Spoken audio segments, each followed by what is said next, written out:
చూసావా, పొట్ట తగ్గాలి, కాలు తగ్గాలి, చెయ్యి తగ్గాలి. ఇది ఎన్ని తగ్గాలని చెప్పినా మళ్ళీ సేమ్ రిపీట్. ఇది యూనివర్సల్ ప్రాబ్లం అనమాట. ప్రతి ఒక్కళ్ళకి అంతే పొట్ట ఉంది, అంతే చెయ్యి ఉంది, అంతే కాలు ఉంది, అది మాత్రమే తగ్గాలని. అలాంటివి తగ్గడానికి ఏవీ లేవు. అవి ఉత్త అపోహలు అంతే.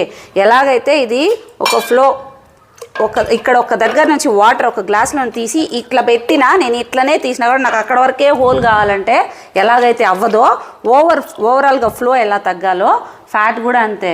మనము మంచిగా ఫుడ్ 70% మనం తినే ఫుడ్ మీద, ఎంత తక్కువ తీసుకుంటున్నాము ఎంత ఎక్కువ తీసుకుంటున్నాం అనే దాని మీద, 20% ఎక్సర్సైజ్ మీద మాత్రమే డిపెండ్ అయి ఉంటుంది.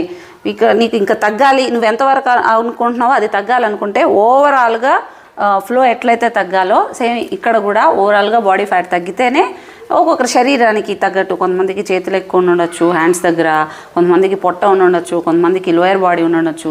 వాళ్ళ శరీర తీరును బట్టి కూడా ఎక్కడ ఎలా తగ్గాలో తగ్గుతుంది. అండ్ ఇంకోటి, మరి మీరు డైజెషన్వి అట్లాంటివన్నీ చెప్తారు కదండి, జీరావి అవన్నీ కూడా మరి వెయిట్ తగ్గుతారంటే ఎక్కువ వరకు పొట్టలు గ్యాస్తో నిండిన పొట్టలే. నేను ఈ టాపిక్ చాలాసార్లు చెప్పాను.